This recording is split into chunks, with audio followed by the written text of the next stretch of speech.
लोग बोलते बाबा जी तुम नौजवानों को भड़काते हो, तो क्यों नहीं भड़काओ नौजवानों को? एक बार बताओ, पूरे देश के इतिहास में आज तक एक भी 50 साल के बुजुर्ग का नाम बताओ जिसको फांसी हुई हो? हुई क्या? एक का नाम बताओ। ये दिल्ली में बैठकर चिल्ला रहे हैं, बाला साहब पे भी चिल्लाएंगे, नरेंद्र मोदी भी चिल्लाएंगे, इन पे चिल्लाएंगे, संघ भी चिल्लाएंगे, ये सांप्रदायिक हैं, हमने देश को आजादी दिलाई। पर मैं चैलेंज करता हूं पूरे देश के और पूरे प्रदेश के, शिंदे साहब से सोनिया गांधी से लेकर यहां के मुख्यमंत्री तक, एक कांग्रेसी का नाम बताओ जिसको फांसी हुई हो। मैं चैलेंज कर रहा हूं भाई साहब, मैंने तो आरटीआई में पूछा, पूरे देश में तुमने देश को आजादी दिलाई, लेकिन एक कांग्रेसी का नाम बताओ जिसको अंग्रेजों ने फांसी दी हो। अंग्रेजों ने केवल लाठी नहीं खाई, डंडे नहीं खाए, केवल मक्खन और अंडे खाए हैं।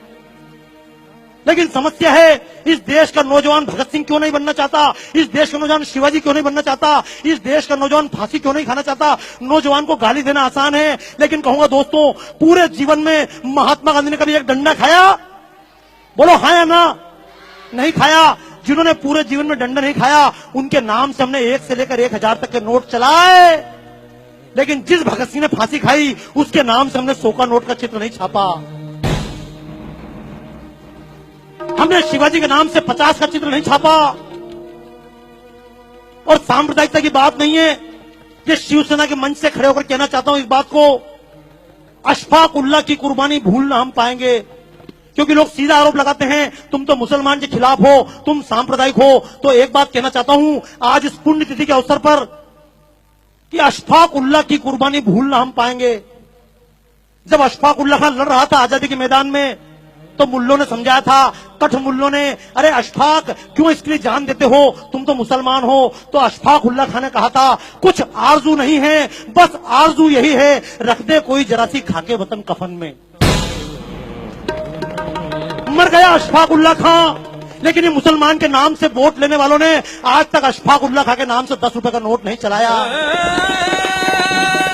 इस देश की लड़कियां, झूठ मत बोलना, पूछना अपनी बच्चियों से, क्यों लव जिहाद के चक्कर में फंस जाती हैं?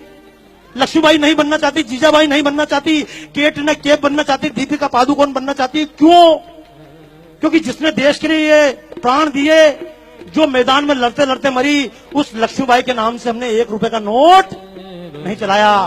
तो दोस्तों, मैं तो एक बात कहता हूं, सरकार नोट भगत सिंह के नाम से चलाए या ना चलाए, हमारे दिलों में छपना चाहिए या नहीं?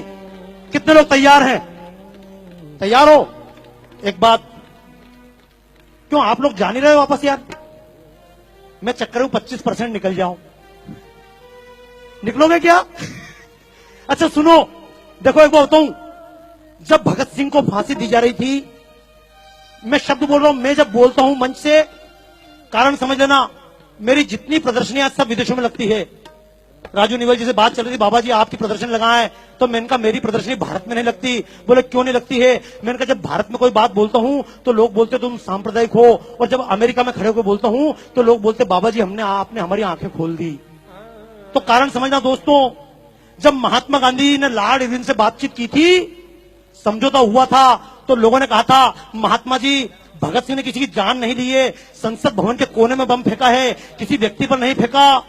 आप भगत सिंह की माफी के लिए बात करो, शर्त रखो, भगत सिंह को माफ करो। तो महात्मा गांधी ने कहा था, ये भगत सिंह, ये अशफाक उल्लाह खां, ये क्रांतिकारी, ये चंद्रशेखर आजाद, ये क्रांतिकारी आतंकवादी हैं।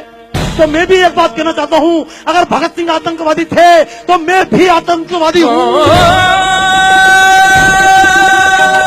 और ऐसे आतंकवादी देश के कोने कोने में पैदा करना चाहता हूं। क्यों? अगर भगत सिंह की तरह आतंकवादी देश में पैदा हो जाए तो अफजल और कसाब जैसे आतंकवादी दिखाई, तो बोलो देश के नाम पे आतंकवादी बनना चाहते हो? अभी तक लोग मजहब के नाम पे आतंकवादी बने, जातियों के नाम पर आतंकवादी बने। हालांकि आतंक का मतलब यह नहीं कि बम लेकर निकल जाना, मारोगे किसको मारोगे? देशवासी को मारोगे क्या? लेकिन कम से कम और किसी को मारो मत मारो, अपने स्वार्थ को मार लेना। जब कभी वोट देने जाओ तो जाति देखकर वोट मत देना।